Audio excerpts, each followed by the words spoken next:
بسم الله الرحمن الرحيم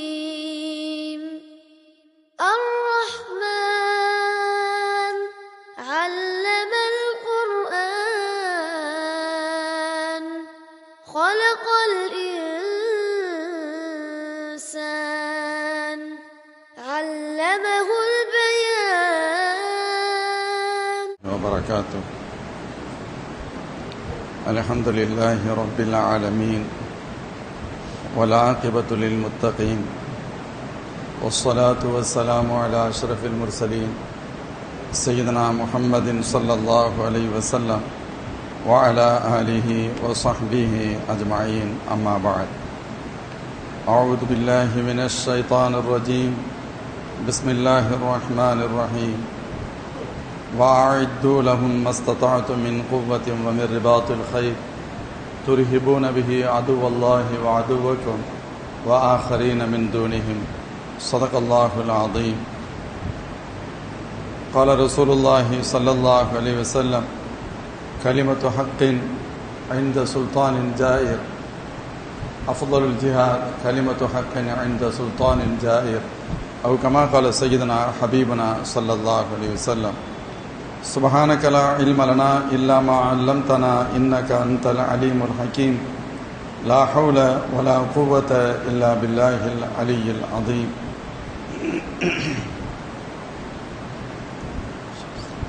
கண்ணியத்திற்குரிய முஃமின்களே, அல்லாஹ் ஜல்ல ஷானுஹு வ தஆலா நான் வாசித்த அந்த வசனத்தில் சொல்வான்: வஅஇது லஹும் மஸ்ததஅதும் மின் குவ்வா. நீங்கள் உங்களுடைய எதிரிகளை எதிர்கொள்வதற்காக முடிந்த அளவிற்கு எவ்வளவு முடியுமோ அவ்வளவு தயாரிப்புகளை செய்து கொள்ளுங்கள் என்று அல்லாஹ் சொல்வான். வஅஇது லஹும் மஸ்ததஅதும் மின் குவ்வா. எவ்வளவு முடியுமோ அந்த ஆற்றல்களை நீங்கள் தயாராக வைத்துக் கொள்ளுங்கள். அதேபோன்று ஒட்டகங்கள், குதிரைகளை தயார் செய்வது முதற்கொண்டு துர்ஹிபூன பிஹி அதுவல்லாஹி வ அதுவக்கும் வ ஆஹரீன மின் தூனிஹிம், அதன் மூலம் அல்லாஹ்வுடைய விரோதியையும் உங்களுடைய விரோதியையும் மற்றவர்களையும் நீங்கள் அச்சத்திற்குள்ளாக்க முடியும் என்று இந்த வசனம் சொல்கிறது. இந்த வசனம் எதை குறிக்கிறது என்பதை நாம் பார்த்தார். அல்லாஹ்வின் திருத்தூதர் ஸல்லல்லாஹு அலைஹி வஸல்லத்தினுடைய காலம் நமக்கெல்லாம் மிக தெளிவாக தெரியும். பல்வேறு கடுமையான எதிர் சூழலில் தான் இஸ்லாம் வளர்ந்து வந்தது.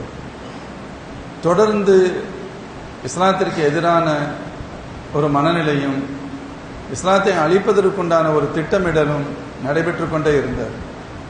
ஒரு கட்டத்தில் அல்லாஹ்வின் திருத்தூதர் ஸல்லல்லாஹு அலைஹி வஸல்லம் அவர்கள் மதீனா நகருக்கு ஹிஜ்ரத்தின் வழியாக புறப்படுகிறார்கள். அதற்கு முன்பு அனுமதிக்கப்பட்ட ஹிஜ்ரத்தான அபிசீனியா, அங்கும் கூட எதிரிகள் முஸ்லிம்களை நிம்மதியாக தங்கவிடக்கூடாது என்று திட்டமிட்டு பல்வேறு காரியங்களை ஆற்றினார்கள். அதைத் தொடர்ந்து கண்டிப்பான ஹிஜ்ரத் என சொல்லப்பட்ட மதீனாவின் ஹிஜ்ரத்திற்கு சஹாபாக்கள் புறப்பட்டு செல்கின்ற நிலை அல்லாஹ்வின் திருத்தூதர் ஸல்லல்லாஹு அலைஹி வஸல்லம் அவர்களும் செல்கிறார்கள். ஆனாலும் கூட அங்கு சென்றதற்கு பின்பும் இஸ்லாமிய எதிரிகள் முஸ்லிம்களை நிம்மதியாக இருக்க விடக்கூடாது என்று கருதியதன் விளைவுதான் பத்ர் யுத்தம் அங்கு வந்து நின்றது. குறிப்பாக மக்காவினுடைய தலைவர்கள் தங்களுடைய மக்களிடம் இருக்கின்ற தங்கங்களை எல்லாம் ஒன்று திரட்டி, வரலாறு சொல்கிறது, ஏறக்குறைய 83 கிலோ தங்கம், அந்த காலத்தில் அது ஒரு பெரிய சொத்து, அவைகள் அனைத்தையும் சேர்த்து அபூ சுஃபியான் ரலியல்லாஹு அன்ஹு அன்று இஸ்லாத்தை ஏற்றுக்கொள்வதற்கு முன்புண்டான நிலை, அவருடைய தலைமையில் வியாபாரத்திற்கு அனுப்பி வைத்தார்கள். இதன் மூலமாக கிடைக்கும் லாபத்தை மையமாக கொண்டு, அடிப்படையாக கொண்டு முஸ்லிம்களுக்கு எதிரான ஒரு சூழலை உருவாக்க வேண்டும் என்பது அவர்களுடைய திட்டம். இதனை அறிந்து கொண்ட எபெருமானார் ஸல்லல்லாஹு அலைஹி வஸல்லம் அவர்கள் அந்த வியாபார கூட்டத்தை மறிப்பது அவசியம் என்று கருதினார்கள். யுத்தத்திற்கான காரணம் அதுதான். யுத்தம் செய்வது என்பது முஸ்லிம்களுடைய நோக்கமாக இருக்கவில்லை. மாறாக இது இந்த நோக்கத்திற்காகவே இந்த வியாபார கூட்டம் சென்றிருக்கிறது. இந்த பொருளும் இதனுடைய லாபமும் இஸ்லாத்திற்கு எதிராக பயன்படுத்தப்பட போகிறது. இதன் மூலம் முஸ்லிம்களுக்கு கடுமையான தொல்லைகள், துன்பங்கள் ஏற்படும். இதிலிருந்து தன் சமூகத்தை பாதுகாப்பதற்கு என்ன செய்வது என்ற பெருமானார் ஸல்லல்லாஹு அலைஹி வஸல்லம் முடிவுதான் அந்த வியாபார கூட்டத்தை மறிப்பது என்பதாக இருந்தது. ஆனால் சூழல் வேறு மாதிரியாக போனது. வியாபார கூட்டம் இதை முன்பே சற்று உணர்ந்து உளவு தகவல்களின் வழியாக அவர்கள் சேஃபாக மக்காவிற்கு போய் சேர்ந்து விடுகிறார்கள். இதற்கிடையில் மக்காவிற்கு தகவல் அனுப்பி தங்களுக்கு பாதுகாப்பு வேண்டும், அதற்கு படை அனுப்புங்கள் என சொல்ல 1000 பேர் கொண்ட படை மக்காவிலிருந்து புறப்பட்டு விட்டது. இதற்கிடையில் இந்த வியாபார கூட்டம் பாதுகாப்பாக மக்காவை சேர்ந்துருச்சு. ஆனால் மக்காவிலிருந்து புறப்பட்டு இவர்கள் தங்களுடைய வியாபார கூட்டத்தை பாதுகாப்பதற்காக அபூ ஜஹலுடைய தலைமையில் புறப்பட்டு வந்த கூட்டம் தங்களுடைய வியாபார கூட்டம் மக்காவிற்கு பாதுகாப்பாக போய் சேர்ந்து விட்டது என்பது தெரிந்ததற்கு பின்பும் அந்த தகவல் தெரிகிறது. அப்பொழுது அவர்கள் திரும்பி மக்காவிற்கு போயிருக்க வேண்டும். ஆனால் மாறாக மக்காவிற்கு செல்லவில்லை. அங்கே ஆலோசனை செய்தார்கள். அப்பொழுது ஒரு சாரார், இல்லை, நம்ம வந்த நோக்கம் என்னவோ அதற்கு இப்பொழுது தேவையில்லை, நம் கூட்டம் பாதுகாப்பாக வியாபார கூட்டம் போயிருச்சு, அதனால நம்ம மக்காவுக்கு போயிட வேண்டியதான்னு சொன்னாங்க. ஆனால் அபூ ஜஹல் அவர்களை மட்டமாக பேசினான். நீங்கள் எல்லாம் பயந்தாங்கொழிகள் அது இது என்று பேசி அவன் நினைத்தது எப்படியேனும் இந்த முஸ்லிம்களை இதை சாக்காக பயன்படுத்தி முஸ்லிம்களை அழித்து விட வேண்டும், சிறிய கூட்டமாக இருக்கின்ற பொழுது அழித்து விட வேண்டும் என்ற எண்ணத்தில், அதெல்லாம் முடியாது, வந்தவங்க நம்ம திரும்பிலாம் போக முடியாது, முஸ்லிம்களை ஒரு கை பார்த்துட்டு தான் போகணும்னு சொன்னாங்க. கடைசியில் இதுதான் முடிவாக இருந்தது. இந்த முடிவை ஏற்றுக்கொள்ளாத ஒரு ஏறக்குறைய 100 நபர்கள் மக்காவுக்கு திரும்பி போயிட்டாங்க. அல்லாஹ் அவங்களுக்கு நசீபை வச்சிருக்கிறான், திரும்பி போயிட்டாங்க. மீதி உள்ள கூட்டம் அவர்கள் மதீனாவை நோக்கி வந்தார்கள். அப்பொழுதுதான் பெருமானார் ஸல்லல்லாஹு அலைஹி வஸல்லம் 2 வழிகள் இருந்தது.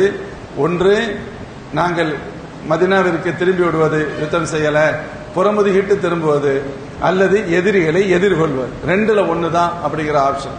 பெருமானார் ஸல்லல்லாஹு அலைஹி வஸல்லம் சஹாபாக்களிடம் ஆலோசனை செய்தார்கள். எதிரிகளை எதிர்கொள்வது என்ற முடிவு வந்தது. அல்லாஹ் ஜல்ல ஷானுஹு வ தஆலா வெற்றியை கொடுத்தான் என்பது வேறு. இதனைத் தொடர்ந்து பல்வேறு நிலைகள் இஸ்லாம் சந்தித்த பொழுது அல்லாஹ் சொன்ன வார்த்தை, இப்பொழுது அதுக்கு முன்னாடி வரைக்கும் நீங்கள் பொறுமையாக இருங்கள், பெருந்தன்மையாக இருங்கள் என்றுதான் வசனங்கள் வந்தன.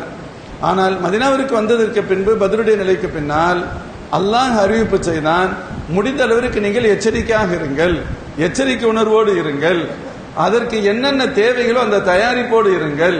வெளிப்படையாக அல்லாஹ் சொல்கிறான், அது எதிரிகளை அச்சுறுத்துகின்ற அளவில் இருக்கட்டும் என்று வெளிப்படையாக அறிவிக்கப்பட்டது. சகோதரர்களே, அது என்ன அர்த்தம் அப்படின்னு நம்ம பார்த்தோம் அப்படின்னு சொன்னா, ஒவ்வொரு காலத்திலும் அதற்கு ஒவ்வொரு பொருள்.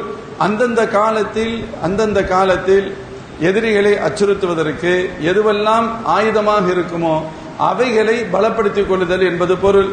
புத்திசாலித்தனமாக இருந்தால் அதுவும் அதை பலப்படுத்திக் கொள்ளுதல் என்பதுதான் அர்த்தம்.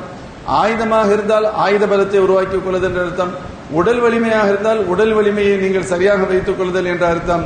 இப்படி எல்லா காலத்திற்கும் ஏற்றமான பொருள் தான் இந்த வசனம் தெளிவுபடுத்துகிறது. இப்ப இன்னைக்கு ஒரு சூழல் இருக்கு, நமக்கு எதிராக அநியாயங்கள் நடக்க முற்படுகின்ற பொழுது அந்த அநியாயத்தை ஒன்று போராட்டத்தின் வழியாக வெளிப்படுத்தலாம், அல்லது அரசு முறையீட்டின் வழியாக வெளிப்படுத்தலாம், அல்லது நீதிமன்றங்களை அணுகுவதன் வழியாக வெளிப்படுத்தலாம், அல்லது வேறு சில வழியே இல்லாமல் போகின்ற பொழுது அறிவுபூர்வமாக நாம் அதற்கு அடுத்து என்ன செய்ய வேண்டுமோ அந்த காரியங்களை செய்வதன் வழியாகவும் அவைகளை எதிர்கொள்ள முடியும். இப்படி என்னென்ன வழிகள் எல்லாம் எதிர்கொள்ள முடியுமோ அந்த வழிகளை எதிர்கொள்வது என்பதுதான் அதற்கு பொருளாக பார்க்கப்படும். சமீபத்தில் இப்ப ஒரு அறிவிப்பு 2 தினங்களுக்கு முன்பு வந்திருப்பதை நாம் பார்த்திருப்போம். SIR அப்படின்னு சொல்லுவாங்க, வாக்காளர் பட்டியல் சிறப்பு தீவிர திருத்தம் அப்படின்னு சொல்லி. இதற்கான காரணத்தை சொல்லுகின்ற பொழுது பொதுவாக இடையிடையே இது போன்ற சிறப்பு திருத்தங்கள் நடைபெற்றிருக்கின்றன. இதற்கு முன்பு 2002 நடைபெற்றிருக்கிறது. அதற்கு முன்பு சில கட்டங்கள் நடைபெற்றிருக்கின்றன. அதற்கான காரணம் என்பது, தகுதி இல்லாதவர்கள் வேறு யாரேனும் வெளிநாட்டினரோ மற்றவர்களோ வாக்குரிமை பெற்றிருந்தால் அவர்களை நீக்குவதும், அதே போன்று யாரேனும் இறந்திருந்தால் அவர்களை நீக்குவதும், தகுதியானவர்கள் விடுபட்டிருந்தால் அவர்களை சேர்ப்பதும் என்று சொல்லப்படும். இந்த நோக்கம் ஒருபோதும் பிரச்சனைக்குரியது அல்ல. இது சாதாரணமான விஷயம்தான். இதில் யாரும் பெருசா எதிர்ப்பு தெரிவிக்க மாட்டாங்க. இது உண்மையாக இருக்கும். ஆனால் இதற்கு புறக்காரணம் வெளியில சொல்வது ஒன்று, உள்ளுக்குள்ள வேறொன்று திட்டமிடலாக இருக்குமானால் அங்கே நாம் எச்சரிக்கையாக இருக்க வேண்டிய தார்மீக கடமை நமக்கு இருக்கிறது. காரணம் என்னன்னு சொன்னா, இதை நம்ம பல கோணத்தில் பார்க்க வேண்டியது இருக்கு. கிட்டத்தட்ட தமிழகத்தில் இது நடைமுறைக்கு வந்துருச்சு அப்படிங்கிற அளவுக்கு அறிவிக்கப்பட்டுருச்சு. 2 தினங்களுக்கு முன்பிருந்து அதற்கான பணிகள், சட்டப்பூர்வமான பணிகள் தொடங்கிவிட்டன. 3ஆம் தேதி வரை அதற்கான தகுதி வாய்ந்த ஆபீசர்ஸுக்கு அவர்கள் தேர்ந்தெடுக்கப்பட்டு அவர்களுக்கு பயிற்சிகள் கொடுக்கப்படுகிறது. கிட்டத்தட்ட 77,000 பேர் இதற்காக தேர்ந்தெடுக்கப்பட்டிருக்கிறார்கள். இது பல்வேறு மட்டங்கள். தமிழகத்திற்கு ஒரு தலைமை இருக்கும், ஒரு மாவட்டத்திற்கு ஒரு தலைமை இருக்கும், ஒரு தொகுதிக்கான தலைமை இருக்கும், பூத் லெவல் ஆபீசர்ஸ் சொல்லுவாங்க.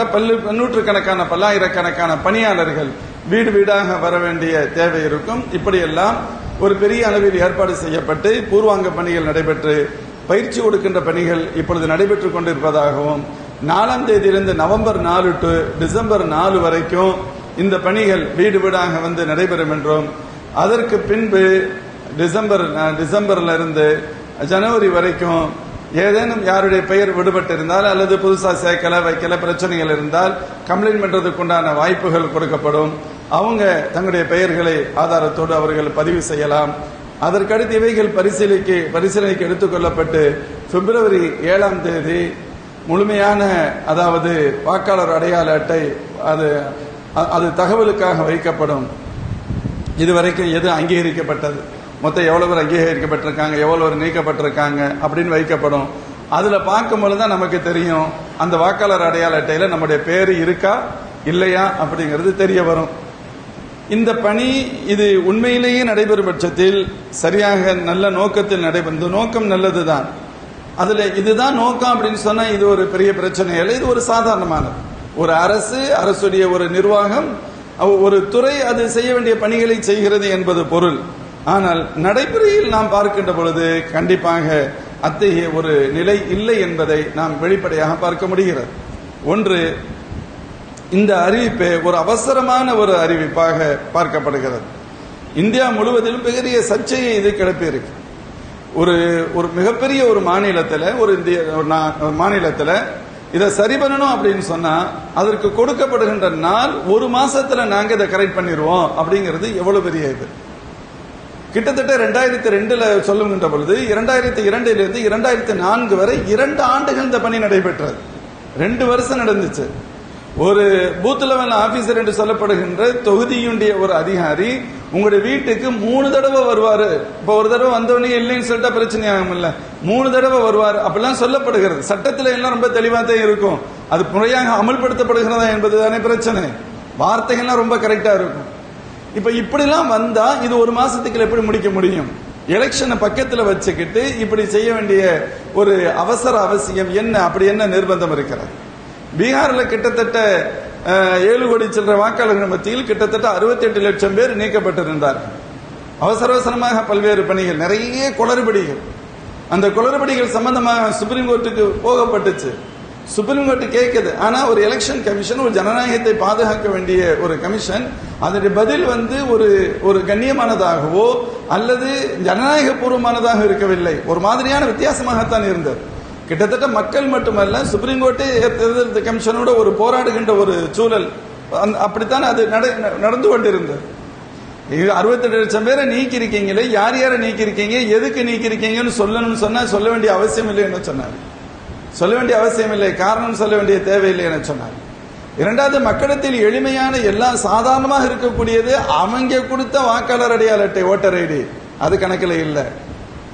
ரேஷன் கார்டு ஒரு மாநிலத்துடைய மிக முக்கியமானது, அதை பெருசா கணக்கில் எடுத்துக்கொள்ளப்படல. ஈவன் ஆதார் அட்டை, எல்லாத்துக்கும் ஆதார் எல்லாத்தையும் ஆதாரம் இணைக்கணும் சொல்லிட்டு இருக்காங்க. ஆதார் அட்டையை கூட ஒரு முழுமையான ஆவணமாக அறவே எடுத்துக்கொள்ளப்படாம இருந்துச்சு. சுப்ரீம் கோர்ட் ரொம்ப தூரம் சொல்லி பெரிய இது பண்ணி இதை எடுக்கணும்னு சொல்லும் பொழுது ஒரு அடையாளமாக, ஒரு சப்போர்ட்டிவ் டாக்குமெண்ட் மாதிரி அது லெவல்ல வச்சிருக்காங்களே தவிர ஒரு ஆவணமாக அதை எடுப்பதற்கு தயாராக இல்லை. இதுதான் இன்றைய ஒரு சூழல். அதே போன்று இவங்க எவ்வளவு வேகமா நீக்கியிருந்தாங்க அப்படிங்கிறது, கிட்டத்தட்ட ஒரு 7 பேரை கொண்டு போய் நிறுத்துறாங்க. இவங்கெல்லாம் இறந்து போயிட்டாங்கன்னு சொல்லி வாக்காளர் பதிவில் நீக்கப்பட்டிருக்காங்க. ஆனா எல்லாம் ஹயாத்தா இருக்காங்கன்னு சொல்லப்பட்டது. உதாரணத்திற்காக இப்படி பல்வேறு குளறுபடிகள் நடைபெற்றது. அதுபோல பெரிய போராட்டங்களும் பெரிய ஒரு அவேர்னஸ் ஏற்பட்டதுனாலதான் அதிலிருந்து மீண்டும் பல பேர் சேர்க்கப்பட்ட ஒரு சூழல் அதுவும் நடந்துச்சு. இதற்கு மாற்றமாக இன்னொன்றும் நடந்தது. ஒரே அட்ரஸ்ல 900 பேருக்கு ஓட்டர் லிஸ்ட்ல பேரும் இருந்துச்சு. இது இது இது என்ன, எங்க போய் இருக்கும், அல்லாஹ் தான் பாதுகாக்கணும் என்ற ஒரு நிலை. அதனால வாக்கு திருட்டு என்ற பெயரில் இதற்கு எதிராக ஒரு பெரிய போராட்டங்களும் பெரிய விழிப்புணர்வு பிரச்சாரங்களும் இதுல பீகார் முழுக்க நடைபெற்றது. பீகார்ல இப்ப எலெக்ஷன் நடக்க போகுது, 6ஆம் தேதி 11ஆம் தேதி நடக்க போகுது. அதுக்கு முன்னால 6 மாசத்துக்கு முன்னால இதை தொடங்கி ஒரு மாதிரி ஆக்கி இப்ப அதன் அடிப்படையில் தான் எலெக்ஷன் நடக்க போகுது. யாரு கேட்கறது, எங்களை கேட்கறதுக்கு யாரு இருக்கா என்ற ஒரு மனநிலை தான். அப்படி இருக்கும் பொழுதே இப்ப தமிழ்நாடு, இன்னும் சில மாநிலங்கள், குறிப்பாக இந்த மாநிலங்கள் இப்ப எலெக்ஷன் அடுத்து இப்ப நம்ம தமிழகத்துக்கு சொன்னா ஏப்ரல் மேல எலெக்ஷன் வரணும். எலெக்ஷனுக்கு முன்னால இவ்வளவு அவசரமா எப்படி இதை கரெக்ட் பண்ண முடியும்? அவங்க நோக்கம் என்ன, திட்டம் என்ன? உண்மையிலேயே அப்படின்னு சொன்னா நம்ம அதை பத்தி சொன்னோம், சொல்லப்படுகின்ற காரணங்கள் என்பது நியாயமானது, அதுல யாருக்கும் மாற்று கருத்து இல்லை. அதான் இதுதான் நடக்குமா அப்படின்னு கேட்டா சந்தேகம். குறிப்பாக தங்களுக்கு எதிரான செயல்பாடுகள் உள்ள மாநிலங்கள், அவர்களை ஆதரிக்கக்கூடிய மக்கள், அவங்கள எவ்வளவு பேரை ஓட்டு போடுறதிலிருந்து தடுக்க முடியுமோ அதை ஒரு வேளை தங்களுடைய இலக்காக கொண்டால் அதனால் பாதிக்கப்பட போவது பெரும்பகுதி முஸ்லிம்கள். அதாவது வெளிப்படையா சொன்னோம்னா அதுதான், முஸ்லிம்கள் கடுமையாக பாதிக்கப்படுகின்ற ஒரு சூழல் இருக்கும். இன்னொரு பக்கத்தில் நேரடியாக வர முடியாத ஒரு சூழல் இருக்கின்ற பொழுது பல்வேறு வடமாநிலங்களிலிருந்து வந்திருக்கக்கூடிய தொழிலாளர்கள் மற்றவங்களை வச்சு அவர்களுக்கான வாக்குரிமையை சில சாதகத்தின் அடிப்படையில் கொடுக்கப்பட்டு அதன் வழியாகவும் சில முடிவுகள் ஏற்படுத்துவதற்குண்டான சூழல்கள் இருக்கலாம். எப்படி இருந்தாலும் சரி, நியாயமான வழியில் இல்லாமல் அநியாயமான வழியில் செய்யப்படுமானால் அது ஒரு மிகப்பெரிய தவறாக, ஒரு கெட்ட முன்மாதிரியாக, மிக மோசமான ஒரு சூழலை உருவாக்கக்கூடியதாக இருக்கும். அல்லாஹ் பாதுகாக்க வேண்டும். அதுல முக்கியமா நம்ம சொன்னது மாதிரி சில மக்களிடத்தில் இயல்பாக இருக்கக்கூடிய சாதாரணமான ஒரு டாக்குமெண்ட்ஸ் எது பெரும்பாலும் எல்லோரிடத்தில் இருக்குமோ அந்த டாக்குமெண்ட்ஸை நான் ஏற்றுக்கொள்ள மாட்டேன்னு சொன்னா எல்லாத்திலையும் பாஸ்போர்ட் இருக்குமா சொல்ல முடியாது. எல்லாத்திலையும் அவங்க கேட்கக்கூடிய இதர டாக்குமெண்ட்ஸ் இருக்குமான்னு கேட்டா இல்ல. எல்லாத்திலையும் ரேஷன் கார்டு இருக்கும். நிர்பந்தப்படுத்தி எல்லாரும் ஓட்டர் ஐடி பெரும்பாலும் வச்சிருப்பாங்க, ஆதார் அட்டை வச்சிருப்பாங்க. ஆனா இவைகள் எல்லாம் ஏற்றுக்கொள்ளப்பட மாட்டாது என்று சொல்வது மிக மிக வித்தியாசமான ஒரு சூழல். 2002 அந்த நாளுக்கு உட்பட்டு எடுக்கப்பட்ட அந்த எஸ்ஐஆருடைய வாக்காளர் பதிவு பட்டியல்ல நம்ம பேர் இருந்தா தப்பிச்சோம்னு அர்த்தம். அப்படி இல்லைன்னா தேவையில்லாத பல்வேறு பிரச்சனைகளை சந்திக்க வேண்டியது இருக்கும். அல்லாஹ் பாதுகாக்கணும். இப்படி இதற்கான நோக்கம், காரணம் என்ன, இதன் வழியாக என்னத்தை நாடுறாங்க, என்ன பிரச்சனைகளை கொண்டு வர்றாங்க அப்படிங்கிறது சொல்ல முடியல. பிறப்பு சான்றிதழ் இன்னைக்கு எத்தனை பேர்ட்ட இருக்கு? பீகார் மாநிலங்களிலேயே பிறப்பை பதிவு செய்வது என்பது இன்னும் முழு வழக்கில் வரவில்லை. தமிழகத்தை பொறுத்தவரை கூட ஒரு காலம் இருந்தது, ஹாஸ்பிட்டலுக்கே மக்கள் போக மாட்டாங்க, அவங்கவுங்க வீடுகளில் பிரசவம் நடக்கும். ரொம்ப பேருக்கு அவங்களுடைய பிறந்த தேதி என்னன்னு தெரியாது. கடைசியில் ஸ்கூல்ல சேர்க்க போகும் பொழுது ஸ்கூலாக பார்த்து ஒரு தேதி போட்டுக்கிறோம். அதான் ரொம்ப பேருக்கு டேட் ஆஃப் பர்த். இப்ப அல்ஹம்துலில்லாஹ் ஓரளவு ஒரு அவேர்னஸ் வந்த காலம், எல்லாரும் அவங்களுடைய நம்ம பிள்ளைங்களுடைய பெயர்களை நம்ம முறையாக பதிவு செய்யறோம். அப்படி இல்லை அப்படின்னு சொன்னா ஸ்கூல்ல சேர்க்க போவாங்க, அவங்க காதத்தோட சொல்லுவாங்க, மொத்தத்தில் சேர்க்கணும் முடிவு பண்ணா அதுக்கு ஒரு தேதி போடணும், சேர்க்க முடியாதுன்னு சொன்னா அதற்கு முந்தைய தேதி போட வேண்டிய நிர்பந்தம் ஏற்படும். இப்ப இவங்கள்ட்ட என்ன டாக்குமெண்ட்ஸ் இருக்கும், இதனால ஏற்படக்கூடிய விளைவுகள், அதே போன்று அவங்க இன்னும் ஏதாவது எழுதப்படாதது என்ன கொண்டு வர்றாங்க அப்படின்னு கேட்டா கிட்டத்தட்ட வாக்குரிமை இல்லை என்று சொல்ல வருவதற்கு மறைமுகமான ஒரு இது என்னன்னு கேட்டா 2002 பேர் இருந்திருக்கணும். இல்லையானால் இது நிறைய விஷயங்கள் இருக்கு, எல்லாத்தையும் உடனடியாக சொல்ல முடியாத நிலை. இந்த ஜும்மாவை பொறுத்தவரை, இந்த ஜும்மாவை நாங்கள் எல்லாத்துக்குமே இது சம்பந்தமான தபால் அனைத்து ஆலிம்களுக்கும் நிர்வாகங்களுக்கு அனுப்பியிருக்கிறோம். அதே போன்று இதை எப்படி எதிர்கொள்ளணும் சட்ட ரீதியாக, அதெல்லாம் 2வது விஷயம். இந்த பதிவை ஒருத்தன் அந்த ரூட்ல வர்றான்னு சொன்னா நம்ம வார்த்தைக்கு என்ன மாதிரி ஒண்ணு பேசி நான் செய்ய மாட்டேன்னு சொல்லி நம்முடைய இழப்பு நமக்குத்தான் ஏற்படும். அதனால அதை எப்படி எதிர்கொள்ளணும், அது எந்த ஃபார்ம் கொடுக்கப்படும், அதை எப்படி ஃபில் பண்ணணும், அதுல என்ன பிரச்சனை, 2002 பேர் இருந்துட்டா அல்ஹம்துலில்லாஹ், 2002 பேர் இல்லைன்னு சொன்னா என்னென்ன செய்யணும் என்பது போன்ற விஷயங்கள் இன்ஷா அல்லாஹ் நான் வருகின்ற வாரம் சற்று விளக்கமாக சொல்கிறேன். இப்போதைக்கு இப்படி ஒரு சூழல் நம் தமிழகத்தில் இருக்கு அப்படிங்கறது நாம் தெரிந்து கொள்வதும், அதற்கு தேவையான விஷயங்களை நாம் கொஞ்சம் கவனமாக இருக்கணும். ஏற்கனவே விவரமானவங்க நம்முடைய பெயர் 2002 to 2004 எடுக்கப்பட்ட அந்த எஸ்ஐஆர் வாக்காளர் பதிவு பட்டியல் நம்ம பேர் இருக்காங்கிறது நம்முடைய அந்த நம்பரை வச்சு ஓட்டர் ஐடியில மேல ஒரு நம்பர் கொடுத்திருப்பாங்க, அந்த நம்பரை வச்சு நம்ம பாத்திர முடியும் இன்ஷா அல்லாஹ். இதுக்காக வருங்காலங்களில் நம்ம என்ன செய்யணும் இன்ஷா அல்லாஹ் செய்யலாம். படித்த இளைஞர்களுக்கு பயிற்சி கொடுத்து மஸ்ஜித் வாரியாக அவர்களை நாம உருவாக்கி, ஏன்னா எல்லாருக்கும் என்ன தெரியும், அப்பாவி மக்கள் அவங்களுக்கு எது இருக்கு என்னன்னே தெரியாது. இவைகளை இந்த பிரச்சனைகளை மினிமைஸ் பண்றதுக்கு ஒவ்வொரு கட்சிகளும் செய்யும், அவங்களும் செய்யத்தான் செய்வாங்க, பூத் லெவல்ல அவங்க செய்வாங்க. மொத்தத்துல நம்மள்ட்ட இருக்கக்கூடிய பெரிய பிரச்சனை என்னன்னு கேட்டா கஃப்லத், அஜாக்கிரதை, கவனக்குறைவு. பாத்துக்கலாம் அப்படின்னு நம்ம நினைப்போம், நம்ம பார்த்துக்கலாம் நினைச்சு முடிக்கிறதுக்கு இடையில ஒரு மாசம் ஓடி போயிடும், அடுத்த மாசம் வந்துடும், அதற்கடுத்து நம்ம செய்ய முடியாத ஒரு நிலை இருக்கும். அதனால் யார் யார்கிட்ட என்ன ப்ராப்பர் டாக்குமெண்ட்ஸ் இருக்கோ, பிறப்பு சான்றிதழ் பிள்ளைகளுக்கெல்லாம் பத்திரமா வச்சுக்கணும். 2004 மேல அட்ஜஸ்ட் பண்ணவே மாட்டான். 1987 இருந்து 2004 பிறந்தவர்களாக இருந்தால் அவர்களுடைய பெற்றோர்களை அடிப்படையாக கொண்டு யாராவது ஒருத்தருக்கு ப்ராப்பர் டாக்குமெண்ட் இருந்தா இவங்க பேரை சேர்த்துக்குருவானுங்க. 2004 பின்னாடி பிறந்த பிள்ளைகளா இருந்தா அவங்களுக்கே ப்ராப்பர் டாக்குமெண்ட்ஸ் இருக்கணும், இல்லைன்னா அவங்க அப்பா அம்மா 2 பேருக்கும் ப்ராப்பர் டாக்குமெண்ட்ஸ் இருக்கணும். மொத்தத்தில் ஏறக்குறைய சிஏஏ என்ஆர்சி வருகின்ற பொழுது ரோட்டில் நின்று கடுமையாக எதிர்த்தோம் வச்சோம் அல்லவா. இப்ப இன்டைரக்டா எலெக்ஷன் கமிஷன் வழியாக அந்த என்ஆர்சியை முடிவு பண்றது மாதிரியான ஒரு சூழலுக்கு கொண்டு போறாங்க. சரி, இது அச்சுறுத்துவது என்பது நோக்கம் அல்ல, அது நம்ம பயப்படவும் மாட்டோம், பயப்பட வேண்டிய அவசியம் இல்லை. ஆனால் அதற்காக யதார்த்தங்களை தெரியாமல் இருந்து விட முடியாது. என்ன நடந்துகிட்டு இருக்க சூழல் என்ன, அதை நம்ம விளங்கித்தான் ஆகணும் சகோதரர்களே. அதனால இப்படி ஒரு இந்த வரக்கூடிய வாரத்திலிருந்து இந்த பணி அரசு வேற வழியே இல்லை. கிட்டத்தட்ட நேற்று முந்தைய 2 நாளைக்கு முன்பு தலைமைச் செயலகத்தில் மாநில அளவிற்கு உண்டான மாநிலத்துடைய தலைமை தேர்தல் அதிகாரி கூட்டம் போட்டார். எல்லா கட்சியிலும் கூப்பிட்டு ஒவ்வொரு மாவட்டத்திலும் இதற்கான கூட்டங்கள் போடப்பட்டு விட்டது. ஒவ்வொரு மாவட்டத்திலும் அதற்கான பொறுப்பாளர்கள் போட்டு அவங்களுக்கு இந்த பயிற்சி லெவலுக்கு போயிட்டாங்க. அதனால இது நிற்கும். சில எதிர்ப்பு தெரிவிக்கிறாங்க, 2 கட்சிகள் மட்டும் ஆதரவு தெரிவிக்கிறது, பிஜேபியும் கூட இருக்கு, அதிமுகவும். மீதி உள்ளவங்க இது வேணாம் தேவையில்லைன்னு சொல்றாங்க.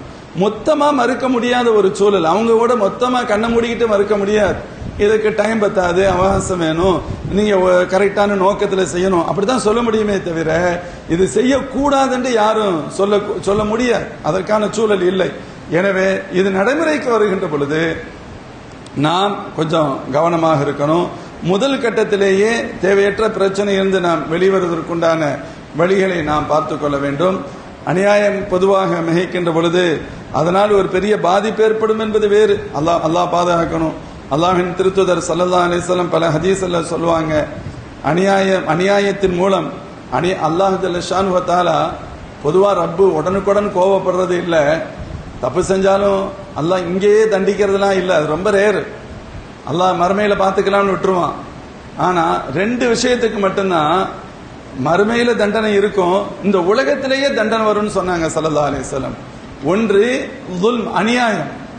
இதெல்லாம் ஒரு மிகப்பெரிய அநியாயம். அப்பாவி மக்கள் பாதிக்கப்பட்டு ரோட்ல நின்று லோலோண்டு அவங்க அலையணும் அப்படின்னு சொன்னா, இப்ப பாருங்க யார்கிட்ட தப்பு இருக்கு, எந்த கட்சி நல்லது, எவன் என்ன செய்யறான், என்ன தப்பு செஞ்சிருக்கிறாங்க, இப்படி ஆய்வு செய்யறதற்கு பகரமாக நம்முடைய உரிமையை பாதுகாத்துக் கொள்வதற்கு போராட வேண்டிய அவல நிலைக்கு தள்ளப்படுவோம். இப்படிதான் போகும். அல்லாஹ் பாதுகாக்கணும்.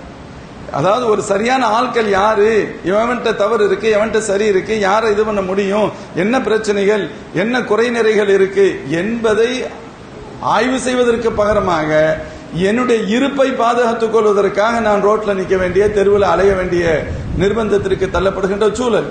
இதுல பெரிய அளவுல பாதிக்கப்படுறது யாரா இருப்பான்னு கேட்டா, அதாவது இன்னோசன்ட் பீப்புள், அப்பாவி மக்கள் தான் பெரும்பாலும் இதுல மாட்டுவாங்க.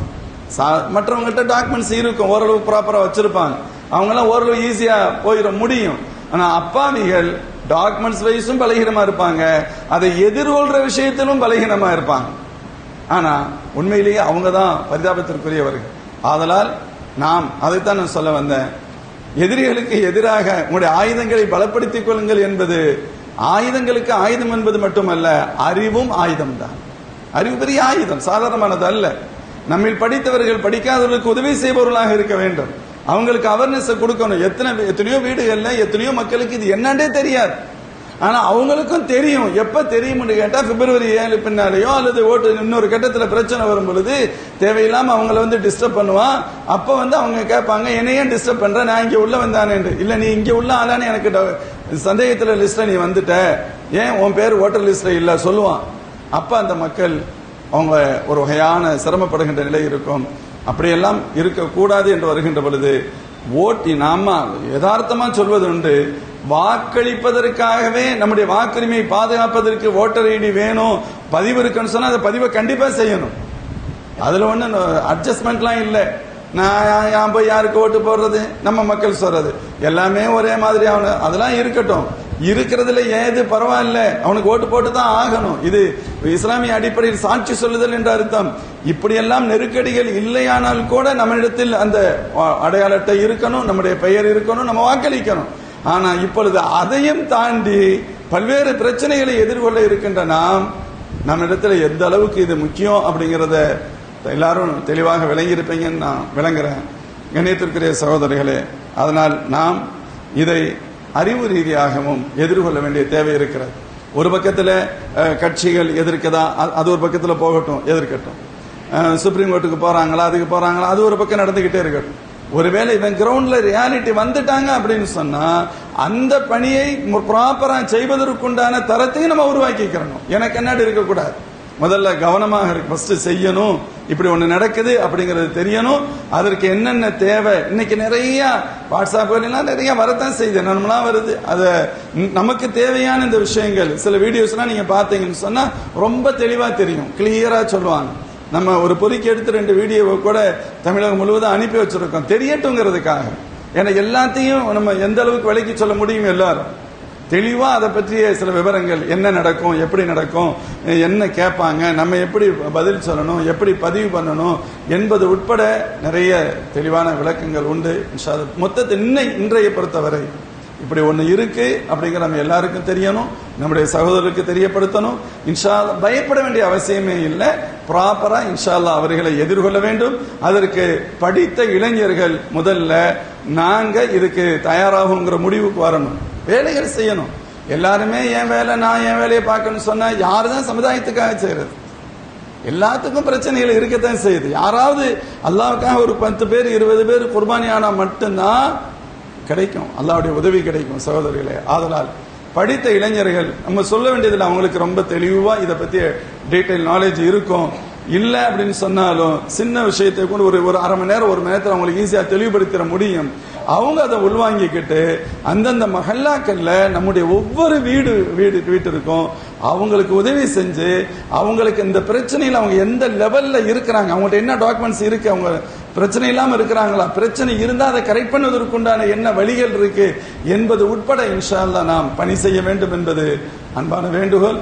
ஓவரால் நாம் அவேர்னஸோட இருக்கணும், தெளிவாக இருக்கணும். இந்த விஷயத்தை அல்லாஹ்ட்ட துவா செய்வோம், ரொம்பட்ட துவா செய்வோம்.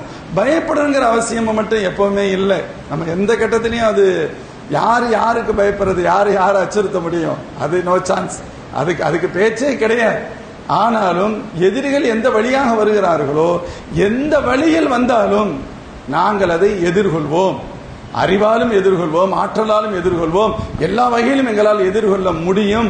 நாங்கள் ஏமாளிகளோ ஒன்னும் முட்டாளிகள் இல்லை என்பதை பேச்சில் அல்ல செயல் வடிவத்தில் இன்ஷா அல்லாஹ் நாம் காண்பிக்க வேண்டும். எல்லாம் அல்ல அல்லாஹ் ஜல்ல ஷானுஹு தஆலா அநியாயக்காரர்கள் தெரிந்ததற்குண்டான சூழலை ஏற்படுத்துவானாக.